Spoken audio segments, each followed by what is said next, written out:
Welcome to Handmade History.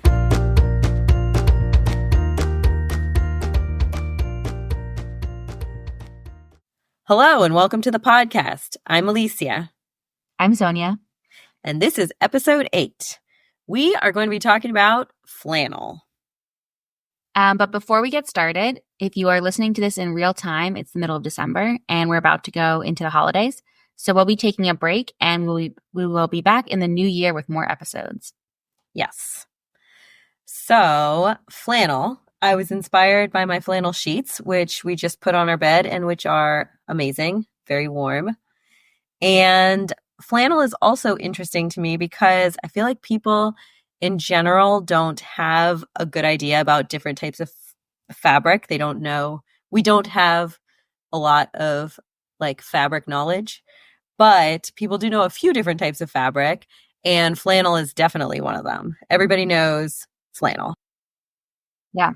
They know what it should look and feel like. Yes, it should be plaid and it should be warm and soft. So what is flannel? It's a woven fabric that can be made out of cotton, wool, or synthetic fibers. It is traditionally dyed in a plaid pattern, but it doesn't have to be. You can have plain flannel shirt that isn't plaid. And it has been finished with a process called napping, which we'll talk about later, which is what makes it so soft. And it's originally made from wool. Yes. So the origin of the word flannel is actually unknown.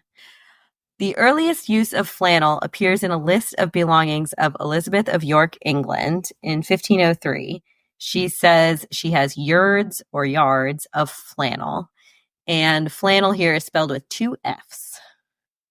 A second reference is also in England in a statute in 1606 that states that flannel can be made of flocks, thrums, or lamb's wool. And here, flocks might mean flax.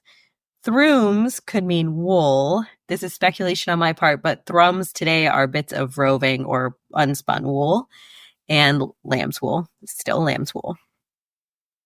And the French used the word flannel in the 1600s. It's spelled with 2 L's and an E at the end. And then the Germans absorbed it into German in the 1700s, and they spelled it very similar to the way we spell it, but Flannell. Some people have speculated that the origins of this word are Welsh because the Welsh became associated with flannel, as we'll talk about later.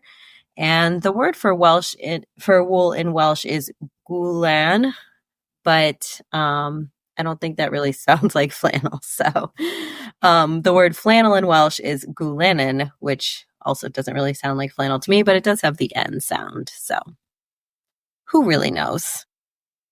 So how old is flannel? It's very old. Although uses of the word date to the 1500s and later, like we discussed, there's evidence that it was made in Europe and traded even earlier. There is an article on the Royal Weavers of Benin, which is a country in West Africa, where a king, Oba Awari, is said to have introduced adodo, which is a ceremonial red flannel cloth. The oral tradition is that Awari visited Alakun, the god of the great water, in a real place, Ugatan, and got the cloth. And Ugatan later became a European trade port. So this seems to possibly describe a real interaction where a king from Benin traded for flannel cloth with a European. This king lived before 1486, so it's likely that flannel has been around and traded with Africa since before then. Because flannel being good enough to trade in 1486 implies that it had been made for much longer. Yeah, it kind of reminded me of when we were talking about tie-dye and how the oldest examples of tie-dye are very perfect and well done. So we know that there is a very long tradition before then of kind of creating the practice. Yeah. So we mentioned that flannel has historically been associated with Wales. And Wales is a tiny country that is part of the United Kingdom. It's on the western side of England, closer to Ireland. And it is a source of coal. It's also very rugged and mountainous, and it has a lot of grasslands, which are good for sheep. According to the National Wool Museum of Wales, wool was historically the most important and widespread of Wales's industries. So the flannel trade in Wales began on self-sufficient farms, but grew into a local industry. So this is a description from an article in the Economic Journal from 1914. At the close of the 18th century, practically all Welsh flannel was made in the farmhouses and cottages dotted over the hillside of central Wales. The wool was grown in the neighborhood, spun by the women and children on a primitive wheel, and woven on an antiquated loom in a lean-to outhouse. After the piece had been scoured in one of the many fulling mills, fulling is a process of washing and shrinking to make the fabric thicker and more waterproof. It was tentered in the neighboring rackfield and then carried on horseback to the Welsh pool market, unless the weaver wished to deal directly with the consumer, in which case he crossed the English border and hawked it from house to house and village to village until it was all disposed of. And this part reminded me a bit of when we were talking about brooms in New England. It's kind of like a thing that people did at their farms and then, or just at their homes, and then would go and peddle to other people. But in Wales, there was a shift to factories in the 1800s, part of industrialism. So an article on the flannel trade from 1838 describes the process at this time. People worked in factories together and were paid by the piece. They would work 12 hours a day in winter, 14 in summer. There was a 2-hour lunch break. So I think this would be more like 2 6-hour shifts or 2 7-hour shifts. And the factories provided the looms. But workers brought their own wool, which they processed at home. And the division of labor is kind of similar to what you just read, Sonia. The men were weavers, and women and children did the wool preparation and spinning. And the cost of bobbins for holding the yarn while it was woven and candles to see by were actually deducted from the weaver's wages. One question I could not figure out was who owned the sheep or where the workers got the wool. Like, did the factory owners give wool to the workers to bring home and then process? Or did workers have their own sheep, which they got the wool from? I think it could have been a combination. Or since this kind of began, since Wales had so many farms, I am guessing that people had their own sheep. At this time, there were very thin profit margins for flannel, especially for flannel made from coarser wool because it came out like as a rougher fabric and could only be sold cheaply. There was also an apprentice system. When a weaver was learning, they were paid 3/4 of the standard wages for the first 16 pieces that they made, and then they earned full wages. So one piece is equal to 40 walls, and one wall was 12 feet, 10 inches. So one piece was 513 feet and 4 inches. And most of this flannel was sold in England. Yeah. Those pieces that the workers were paid for, a piece is this like really obscure measuring system with walls. And a wall is like almost 13 feet, but not quite. Yeah, not quite anything standard. Yeah. Kind of funny. That's interesting. In 1832, the flannel market moved from Welshpool to Newton. And in 1850, power looms were introduced. And this led to much larger factories. But this was when the flannel economy kind of began to decline. So the market in Newton closed in the 1880s, and the whole like flannel trade became smaller. So there were many reasons for this. The first was that the customer base was always in England. And at some point, people began to produce flannel in England as well. There was a quote from this same article that said that the Welsh mills competed with the English at every point, from raw materials to selling the products. Like, why go to the market in Wales to buy flannel if you can stay in England?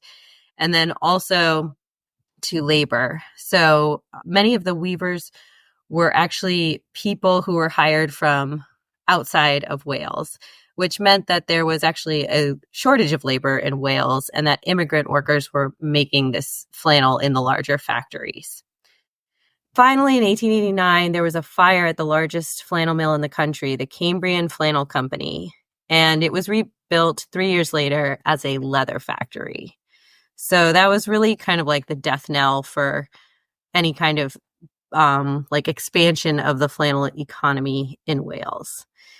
And interestingly, so the railway, which was expected to help Wales export flannel, because one of the problems that Wales had was that it was far from other parts of England.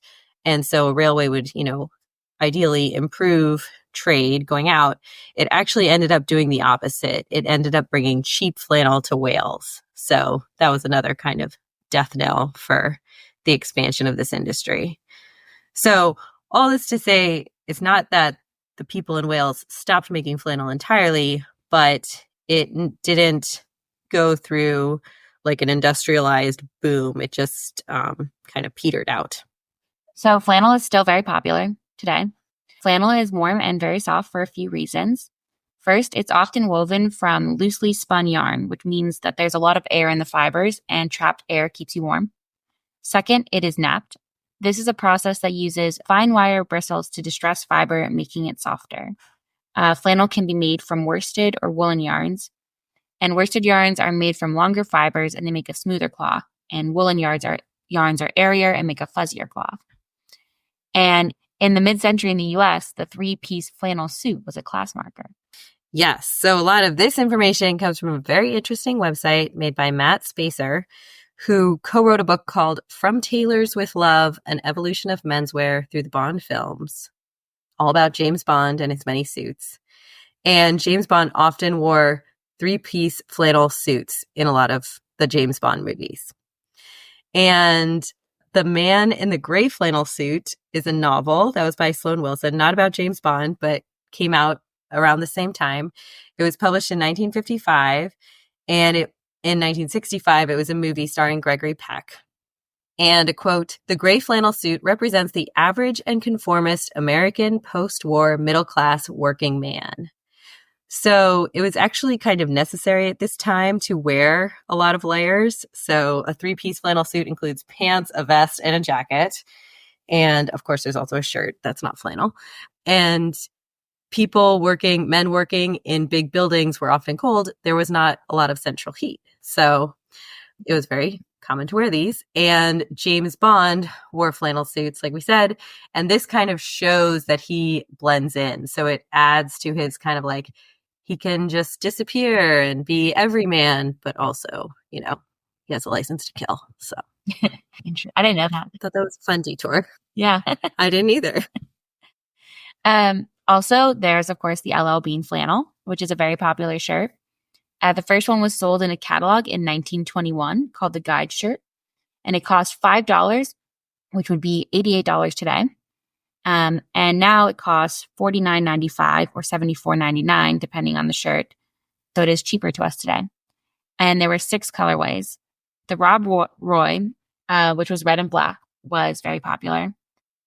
The shirts are now made in Portugal, and they are made of cotton flannel, and they are brushed or napped 8 times. Yes. And finally, there is a company called American Giant, which made a flannel shirt in the United States, and an article in the New York Times and then later a book traced the process. And it was very difficult to do because there are not a lot of manufacturers, period, in the US, but especially not of textiles. And one of the tough parts was actually finding a company to do the napping well and make it soft enough. They had to try two different factories. And you can buy the American Giant flannel shirt today. It costs $168. And the book is called American Flannel, and it's written by Stephen Kurtz. So that is flannel. Do you have any flannel, Sonia? I do. I have a flannel, not an LL Bean one, but I have a flannel shirt. Got flannel like sweatpants, like pajama pants. Oh, I have flannel. I wonder if we have the same pajama pants. Probably. Yeah.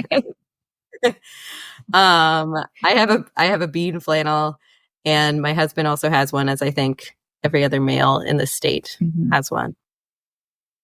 Yeah. Do you like flannel? I do. I thought it was interesting about the flannel suit because those are just like gray, like they're just plain gray, right? They're not like because they're not all the flannel I think of now. It's I think of just the pattern flannel. Yeah, but I thought that was kind of fun. Yes, I also thought the flannel suits were interesting because I looked at photos of them and they just look like a nice suit. You wouldn't think that it's flannel. I mean, it didn't really look like flannel at all. I guess I would just think of it like a wool suit, but I didn't realize it was specifically like flannel. Yeah. Yeah. Thank you so much for listening. You can email us with ideas or thoughts on flannel. If you like it, if you don't like it, if you have a flannel suit, Did you buy an we'd love LL to hear Bean about that. flannel shirt? If you have an LL Bean flannel shirt, we'd love to hear it all. You can email us at handmadehistoryhosts, that's HOSTS @gmail.com. And you can also find us on Instagram and Tumblr. We're at Handmade History Podcast. And before we go, we'd like to shout out Emily, who sent us our very first email. We are working on an episode about your idea, Emily, and we cannot wait to share it with you and with everyone else. Happy holidays. We'll see you in the new year. Happy holidays.